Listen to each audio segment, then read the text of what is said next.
I'm really looking forward to speaking today and sharing this information that I have with you all. So I'm going to start by talking a little bit about what resilience is. Now, that's a really obvious question. We all know the definition. Grit, agility, the ability to adapt to change, toughness, the capacity to recover. These are all great phrases that we all know we are aiming towards, but actually they don't address the question of how we get to be resilient. Okay, we know where we want to go, we need to get there. And so what do we need to build resilience? I'm looking at this first of all from a personal point of view, because before we can begin to make our businesses more resilient, we need to take care of ourselves and our own mindsets first. And so what do we need to actually build resilience? Well, one thing that stands out from everyone I know, who are the most resilient people I know, and also people I don't know who I follow, is confidence. And confidence is critical to resilience, because without it, we can't make educated decisions. We fear the knowledge. We feel we don't have enough knowledge. And also self-esteem can be in the game here a little bit low when we feel that we're being constantly pushed down, when we feel like everything's up against us. And so what do we do to increase confidence, or what can we do to increase confidence? This involves a shift in mindset, again, from a personal point of view. And there's a wonderful psychologist that I follow called Dr. Joan Rosenberg. And she spent many decades of her career discussing and researching 8 unpleasant feelings that we all come across every day. They flow through our bodies every day. And her take on this is that these 8 unpleasant feelings don't stay. They stay only in our bodies for 90 seconds at a time. And it's our decision, conscious or subconscious, to create the longevity. We make them stay by not embracing them and not allowing them to pass through us. And so these 8 feelings are sadness, shame, anger, disappointment, embarrassment, frustration, helplessness, and vulnerability. Now, the last 3 there, frustration, helplessness, and vulnerability, are what everyone across the world during the COVID pandemic have been feeling. We've all been frustrated with the lockdowns. We felt helpless that our businesses have been affected, and we felt vulnerable because we know we have to change and pivot, but we just don't know if we have the tools or the energy to do so. So the personal mindset change is to embrace these feelings and just really believe in that old adage that this too will pass, this really will go, we will get through it, and be stoic in that decision to protect our own confidence. So if we bolster our confidence and we protect our own confidence in the face of all these feelings that we really don't want to embrace, then we can tick the box of working towards encouraging our own personal resilience to grow. Then when it comes to business resilience, we've already got our confidence bolstered. So how do we move forward now to supporting ourselves and our businesses? One of the best ways to do this is sharing and reaching out for help. Now, this sounds really, really simple, right? We all know we should be speaking to other people who are in the same position as us or similar positions, but we don't often do it. Maybe because we think that our problems are completely, we might find them silly, or we might think that the other people we could reach out to are too busy. But if we do reach out, what's the knock-on effect of that? We grant permission to the person we're speaking to open up, we create a dialogue, and therefore we set the scene for community collaboration.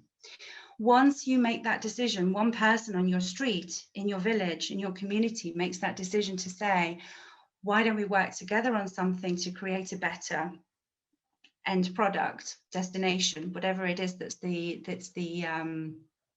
desired outcome, then by working together, things start to look better and seem easier. Now, I'm going to come back on to creating community collaboration and the how a little bit later.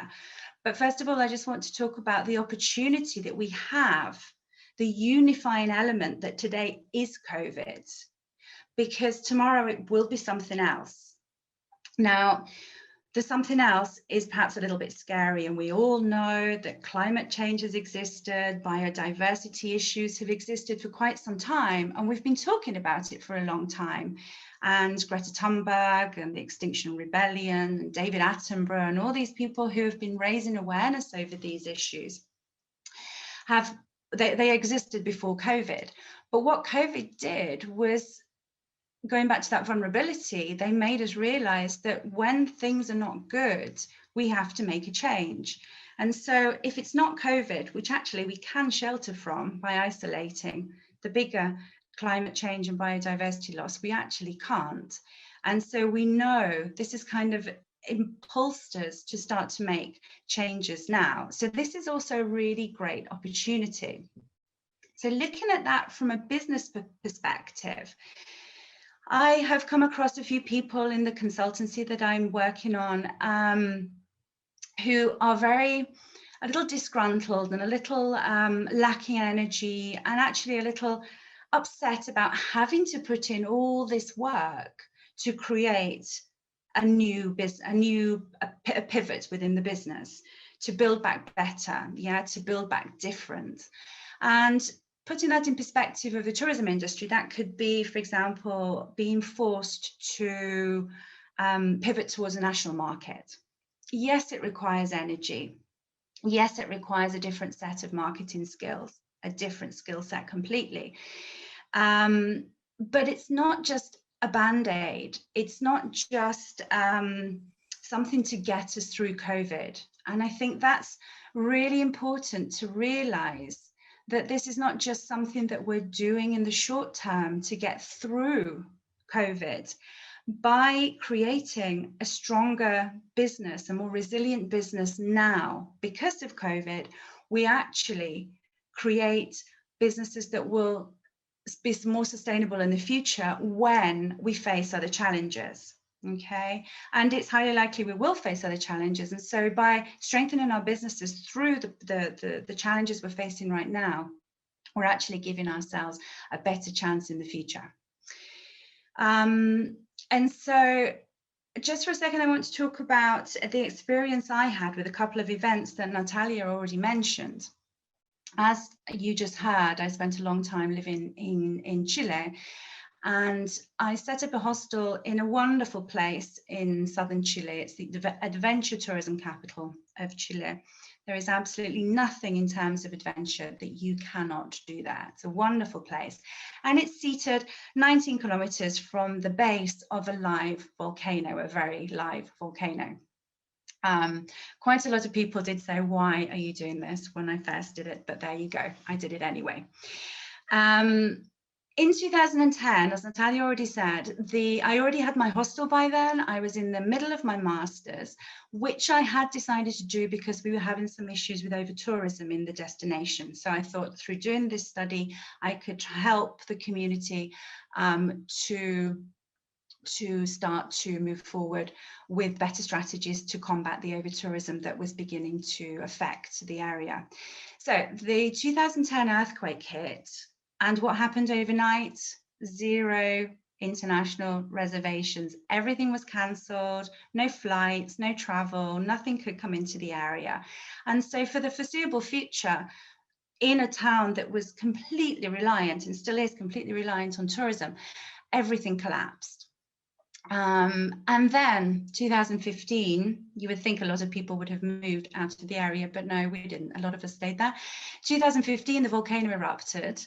And that meant, again, same problem. Overnight, there were some very brave photographers and journalists who actually took a few rooms in some of the hotels, hoping for a second show. But apart from that, everything was cancelled again. Now, why am I telling you this? Because through those two crises, what came out of it was community collaboration. It happened on its own. Why did we need crises for this to happen? I can't answer that question. But it happened on each other as a community, because everything else just fell by the wayside, we started talking to each other. We started building back better. We started reaching out and saying, I have a hostel, you have a restaurant. How can we work together? How can we be a community in the traditional sense of the word? That was when people really started to listen to me about responsible tourism, which was interesting because I'd done a lot of talking before then. But the crisis created the situation where people wanted to know more because it ticked the right boxes. So I know I'm talking to a lot of very, very educated people about the responsible tourism and the sustainable tourism question. But for those of you who are still unsure about the difference, the sustainable tourism element is something much bigger than responsible tourism. It's linked to the Sustainable Development Goals. It has umbrella terms that you read in lists, and everything can seem so unachievable because it's so big. We're talking about big topics. Responsible tourism is specifically discussing localized issues which you can do something about in your area, which is why when we say integrating responsible tourism practices into your business is so much easier because they're relevant to you and where you are and what your destination needs. So an example of that is, for example, in an Australian town the size of a Lake District town in Northern England, they have very, very different needs. You don't really have the same need to be very cautious and careful with your water in Northern England as you do in an area that has been affected by bushfires in Australia, for example. So one of their specific actions would be to do with conserving water in Australia and not so much in the destination in England. And so it's all about looking at what is necessary in your area and looking at who can do it and what role you can play. Today, we have, through these big mega trend reports that came out in 2020 about the future of travel now, given post-COVID and where we are, there was a lot of traveller sentiment about making more conscious choices, being aware of choices for holidays. And so responsible tourism plus community collaboration plus traveller sentiment are all coming together right now as we speak. So we really have to harness the fact that we have travellers who are looking for places that are doing the right thing, not just for their immediate environment, but for the people who live in their communities too. And alongside the change in traveller sentiment in terms of more conscious choices, we're also looking at the fact that these travellers want to trust the destination. So again, this goes all the way back to community collaboration, because if I make the choice to travel right now and I choose my accommodation, then I don't just want to know that that hotel is doing all it can to keep me safe on my holiday. I also want to know that when I go out of the door, I'm going to have a similar safe and secure experience in the restaurant, on the beach, in the town centre, at the airport, on my airport transfer, wherever it is. We need to be working on creating trust on a destination level. And so we can't give authentic messages to our new travellers, our post-COVID travellers, without working together so that that element of trust comes across in our messaging. Yes, we can do it individually. Of course, we can say, my hotel does this, and I work with an airport transfer guy who does this, but it's still, to generate the trust for a family making a choice to go to a destination needs to come through in all the messaging from the whole community. And so what can you do on a daily basis or as part of your pivotal strengthening of your business right now, aside from being kinder to the planet, aside from looking at your supply chain and doing everything that we immediately think about when we think about green destinations, reducing resources, harnessing better use of our local supply chain, for example, not keeping spend local and buying local, then there is something else you can do, and that is to speak up, find those actions that are important to your area, talk to people and say, this is what I think we can be doing here to get our message across to the wider public for when the borders open and for when we can begin to receive tourists again. There's a great example of this from a place called Durango in Colorado, and they launched, it was actually back in September, they moved quite quickly on this after COVID hit, and they launched a campaign called Stay Another Day. Now, it's super simple. The concept is really, really simple, and I'm sure that lots of destinations are saying to their travelers, oh great, you've booked for 3 nights, or you'd like to come for 3 nights, why don't you stay for 4 or for 5? But if the whole community does this and work together to offer this Stay Another Day concept, and everyone together is saying, okay, you want to come for 3 days, but why not stay another night here? Because we are a tourism destination. We would love to have your more spend in our community. By spending more, you help our community, and you also get to experience more from our community by staying longer. And so you can, as they did in Durango, offered some discounts in certain restaurants and discounts to certain hotels for the extra night, that you can make incentives for the traveller. But what is really interesting about that is that just by a whole community coming together with united messaging and saying, you know, we're all going to say the same thing. This didn't need, it didn't actually need a municipal support. It was all done by the small businesses within the town. They all just shared resources and used the same images, the same wording, and that's what they were sending out to their databases and their clients. So everyone received this same authentic, transparent message from the destination itself. So there's one other element I want to just talk about before I summarize what I just said, and that's right now we are we have an educational role right now that I think we perhaps don't harness enough, and COVID has pushed us to the forefront of educating our public, because they need guidance right now. Everyone is looking to find the place that works for them in terms of the first travel that they do when they can travel again. And so we can guide them in the right direction by explaining, this is what we need. This is what we need as a destination. This is how we expect you to act and what we would like from you, so that when people arrive, there's a feeling of a feel-good factor, because they know the expectations you have of them. You have already put your expectations out of your travelers, and so in general, the community will benefit from that kind of traveller who responds to that messaging. And so, to summarise, responsible tourism is becoming more and more important, and we really need more and more people to be talking about it, and not just doing the actions within responsible tourism, but talking about it and focusing on the fact that it's all about creating a better destination to living before we also then move forward to selling our destination to tourists.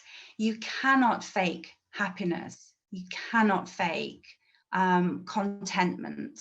We've all been in a restaurant where we've seen the face of a waiter who clearly hates their job. Now, that could be an organizational structure within that one restaurant that means that they just weren't feeling very well treated. But it could also be indicative of a whole community thing. And imagine the reverse of that, where we can help the people who live in our communities to feel more secure, to see a better future for their children, to feel that this is a great place to live. And therefore, those smiles are real when the traveler comes. And so if we know that tourists want from us a place that they can trust for their holiday, a place where they feel safe, then that is what they're going to get in a place where everything comes together and people are working together. Community collaboration is such a buzzword right now. It was in all of these megatrends reports that came out by the big groups of people who were talking about or assessing what's going to happen over the next few years. And so it's clear that without participation, we are not going to be as successful. Of course, we can still get through, but with collaboration and community participation, things are going to be easier. And so strengthening our destination, strengthening our business go hand in hand, and will therefore allow us to really and truly build back better, harness this collaborative consciousness, this collective consciousness, that is out there right now. And hopefully that is going to take us into and through the next challenges that we will face.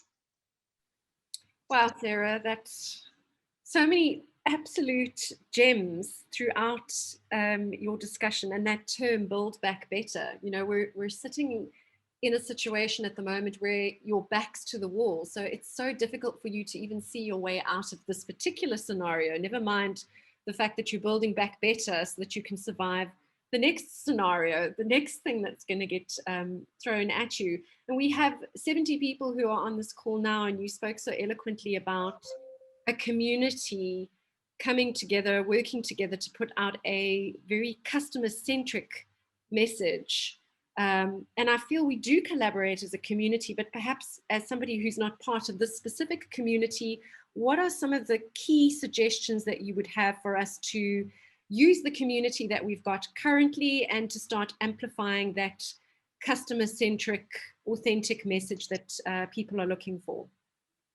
Okay. I think at the beginning, what I would suggest there is that someone takes the lead role in terms of the messaging. Now, that's what happened in my community after the earthquake.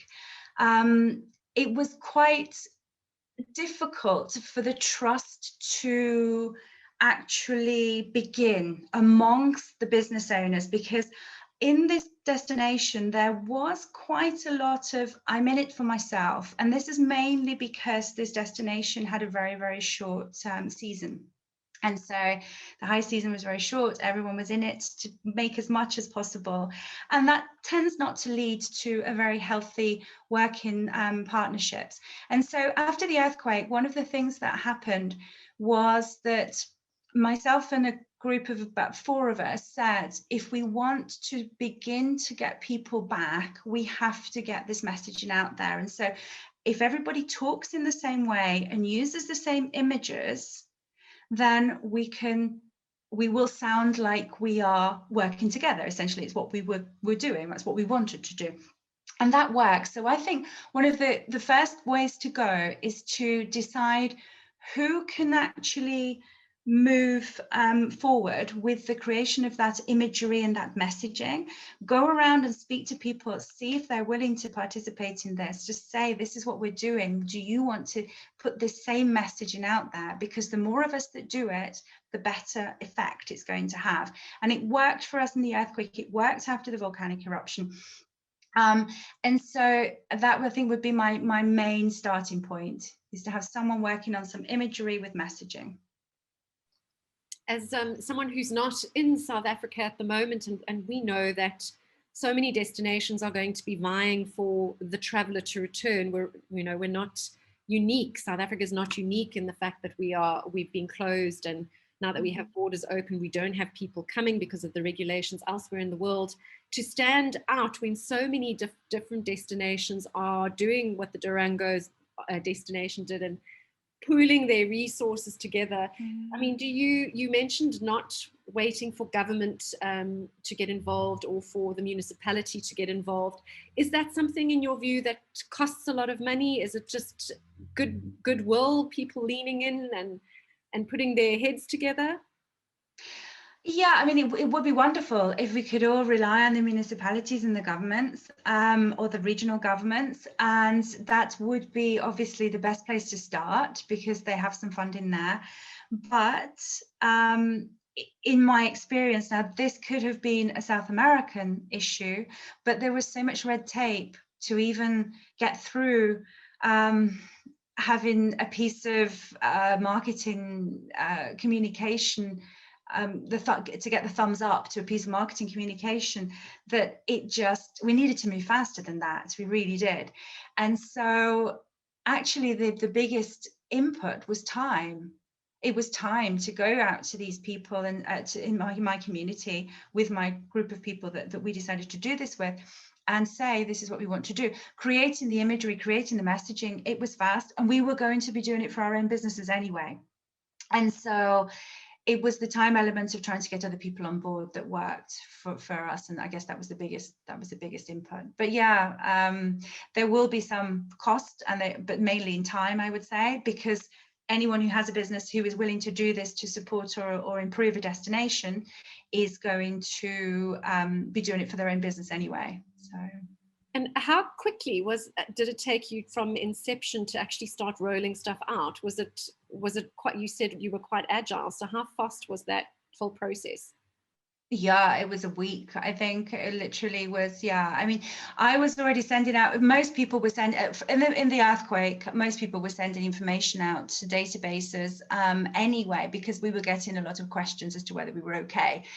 And so responding to those and then adding on the messaging saying, you know, we're keeping you updated about this and that was easier. Now, that's perhaps not as relevant today because the COVID crisis is going on, and we knew that the survival from an earthquake, or the getting things back up and running from an earthquake as from the eruption, was going to be finite. We knew it would happen. Now this just is going on a little too long,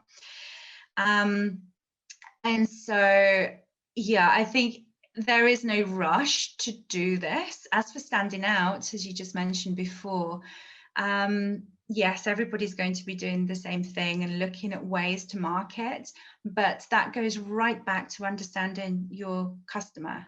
And so if you truly understand who you're talking to, then your message will reach them because you'll be using the right channels and the right language to reach them. And so yeah, I don't think the time element is of essence, because we all know actually we have the time to move on this because the borders are not opening overnight. I don't think it's about erasing time. I think it's about the quality of what you get out there in the end that will make the difference.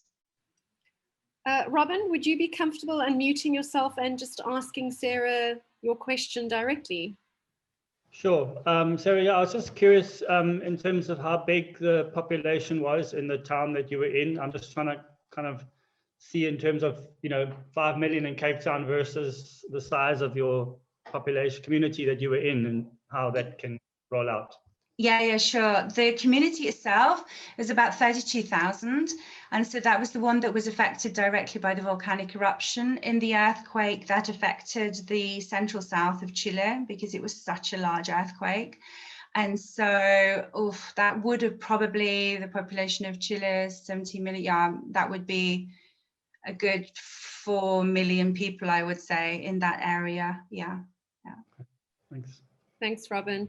Millicent, do you want to unmute yourself and ask Sarah your question? Okay, thanks, Natalia, for the opportunity. I just wanted to find out whether it was only the tourism businesses that were involved in the collaboration, or was it all types of businesses? No, interesting question. Thank you. Well, the place where I was very much 100% reliant on tourism. And so in some way, every business whether they are suppliers, they were directly related to tourism in some way. And so the ones who did the talking and the messages were the forefront companies that usually traditionally did that, like the hotels and the activity, the excursion agencies, and restaurants perhaps to a slightly lesser degree. because they don't tend to manage international databases. But so yes, everyone was involved in tourism. Whether they were all doing the talking or participating was not so, no. But not all the restaurants, for example, were, but their income was directly related to what we were doing, and so they were very supportive. Thanks, Millicent. Claire, I'm going to put you on the spot and ask you to unmute yourself, because this SA variant is obviously something that has got us an absolute tizzy, and I would love to get Sarah's perspective on the messaging around a mutant South African variant. If you are faced with that kind of publicity internationally, how do you cut through that? Claire, do you want to comment on the first question? Hi, everybody. Yeah, I've just noticed I'm on a lot of expat groups and stuff. I've been in the UK for 20 years now. And a lot of people are saying, people are like, oh, you South Africans have brought all this into the UK. And I think now with the vaccines being declined, people are sort of, even South Africans are sort of saying, oh, we've booked to go in August, we've booked to go in December. Can we still go? Because now everybody in South Africa isn't going to be vaccinated. And it's really worrying, because, I mean, we were really hoping things would bounce back long before then.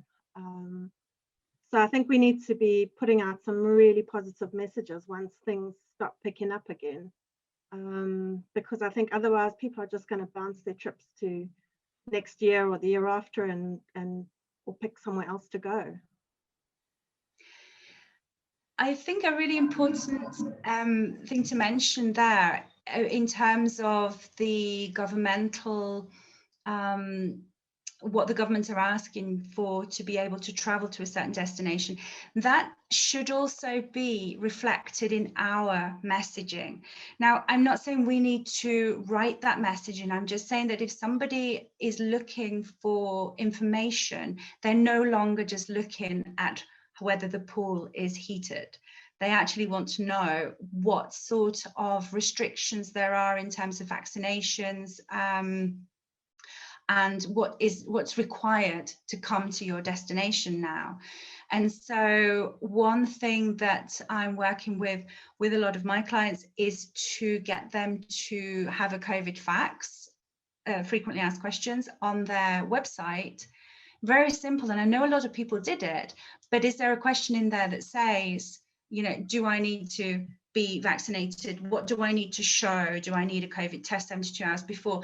And if the traveling or the research in Traveller finds the answers to those questions on your website, whether that is just a link underneath the question that says, please check this local government link or this national government link, where you will find the most up-to-date information, then you're taking a step out of that search process for that client.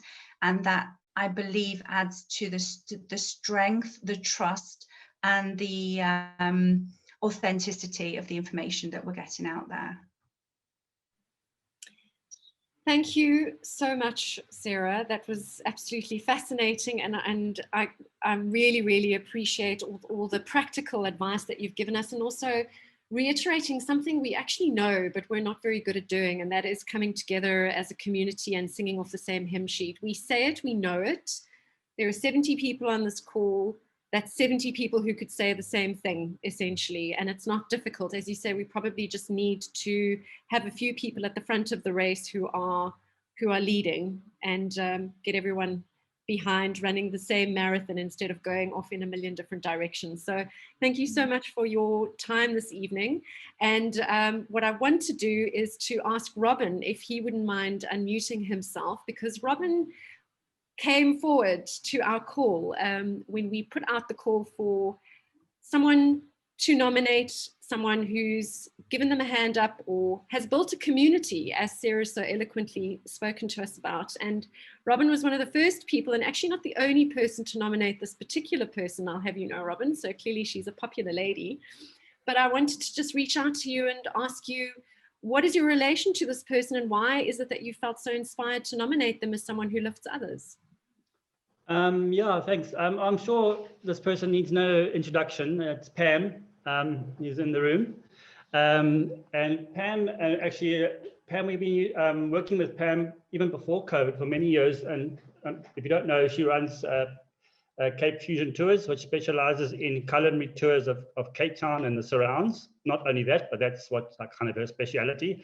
And she's been taking our guests around and getting them to explore Cape Town and really get a good understanding of what the foodie situation is in Cape Town and Stellenbosch areas.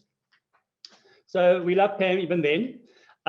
But since COVID hit, obviously, you know, the smaller businesses were really hit the hardest, especially the touring companies, you know, guides, with just like no tourists coming in. It's just like there was zero kind of income for anybody really. But what the reason, and just so you know, I put this to my team. We had a little team chat and there was a kind of a brainstorm. Who can we recommend? And it was like unanimous, you know, well, it has to be Pam. So, and the reason why, mainly, besides obviously the work she was doing before COVID, is that since then, she first started a Facebook group called Cape Town Eats.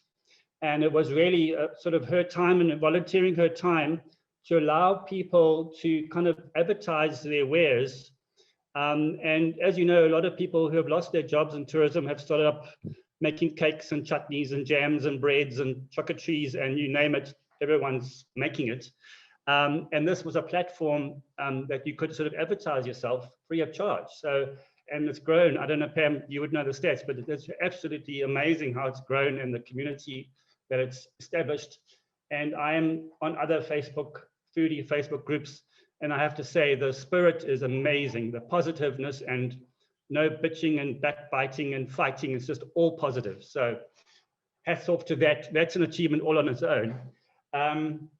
And then she also set up a website called CapeTownEats.com, which is again a free service to all artisanal food businesses, from cake makers to artisanal products to private chefs who can advertise their services online. So I think that deserves a round of applause for her efforts.